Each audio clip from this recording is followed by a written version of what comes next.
मैं हर दिन देख रहा हूं कि दुनिया में ये बड़े पैमाने पर हो रहा है, हमारे अपने लोगों के बीच भी। तमामों लोग, छोटा प्रतिशत नहीं है, ये लोगों का बड़ा प्रतिशत है। वे कुछ करेंगे, कुछ किया जाना है, मान लीजिए कोई काम किया जाना है और वो काम नहीं हुआ। जब काम नहीं हो पाता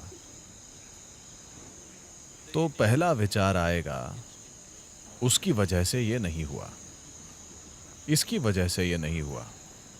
लेकिन हमने काफी हद तक अपने लोगों को ठीक कर लिया है कि अब वे किसी पर उंगली नहीं उठाते।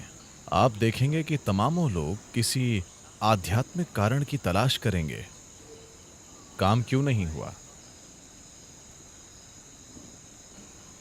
पता नहीं सद्गुरु क्या हुआ, हमने सब किया और ठीक से किया।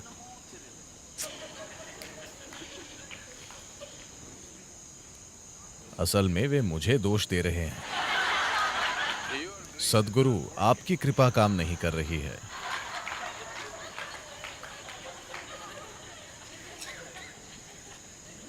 पहले दिन से, इनर इंजीनियरिंग के पहले दिन से यहां तक कि फ्री परिचय सत्र में भी केवल एक चीज जो हम आपके सिर में डालने की कोशिश कर रहे हैं, अगर कोई चीज काम नहीं कर रही है तो जाहिर है कि उसे ठीक से नहीं किया गया है। हेलो, कोई चीज ठीक से नहीं की गई है। हो सकता है कि आपको अभी वजह पता नहीं है, वो मुद्दा नहीं है, पर कोई चीज काम नहीं कर रही है, कोई चीज ठीक नहीं हुई है, जैसे होनी चाहिए थी वैसे नहीं हुई, तो जाहिर है कि हमने कोई चीज ठीक नहीं की। पर लोग आध्यात्मिक समाधान ढूंढते हैं। बहुत सारे लोगों के लिए यही आध्यात्म है। जीवन की सरल चीजों को वे जटिल बना देते हैं और वो आध्यात्म है। नहीं नहीं, आध्यात्म का अर्थ है सबसे रहस्यमय चीजें जो आप अपनी 5 इंद्रियों या अपनी बुनियादी तर्क के माध्यम से समझ नहीं सकते, उन्हें काफी तार्किक रूप से उपलब्ध कराना, ये आध्यात्म है। पर सरल चीजों को अनुपलब्ध और आध्यात्मिक बना देना किसी भी तरह का आध्यात्म नहीं है। तो आपको यह समझना चाहिए कि अगर आपके काम में टकराव हो रहा है, अगर टकराव है तो जाहिर है कि आप सैंड पेपर हैं। आप सैंड पेपर जानते हैं। मैं उनसे आपको एक सैंड पेपर देने के लिए कहूंगा, एक छोटा टुकड़ा। रोज जब भी आपका किसी से टकराव हो तो बस अपनी त्वचा को कहीं पर थोड़ा रगड़ दें। तो अगर आप खुद को जल्दी ठीक नहीं करते तो आपकी कोई त्वचा नहीं बची होगी। जब आपके पास कोई त्वचा नहीं बची होगी तो आप कुछ भी नहीं छुएंगे, आप नहीं टकराएंगे, आप टकराव की तलाश नहीं करेंगे, आप आहिस्ता चलेंगे। मान लीजिए आपकी त्वचा नहीं होती तो आप कैसे चलते? आप ऐसे चलते कि एक छोटा सा पंख भी आपको न छुए, इस तरह चलते हैं ना, क्योंकि अब हर चीज में दर्द होगा। अगर आप वैसा इलाज चाहते हैं तो हम कर सकते हैं, वरना पहले अपने होश में आइए। टकराव हो रहा है यानी जहां भी आप जाते हैं टकराव हो रहा है, तो जाहिर है कि वजह आप हैं। टकराव कम करने के लिए आप एक सरल चीज कर सकते हैं। मैंने आपको कई बार कहा है पर आपने बात नहीं मानी।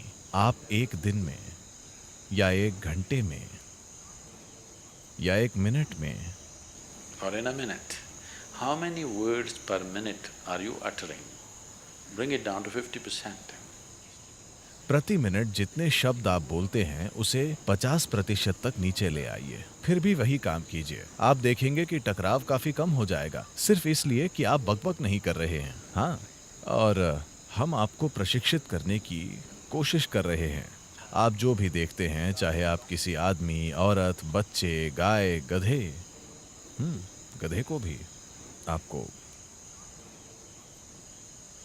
नहीं। फिर टकराव कैसे नहीं होगा? टकराव होगा। तो सिर्फ जब सद्गुरु यहाँ हैं तो इस तरह, बाकी समय इस तरह, ये काम नहीं करेगा। इसे खुद के अंदर लाइए, सिर्फ एक प्रतीक के रूप में नहीं, वास्तव में। तो टकराव दो प्रकार के होते हैं, एक आपके भीतर, बाहर सिर्फ ये एक अभिव्यक्ति और एक परिणाम होता है।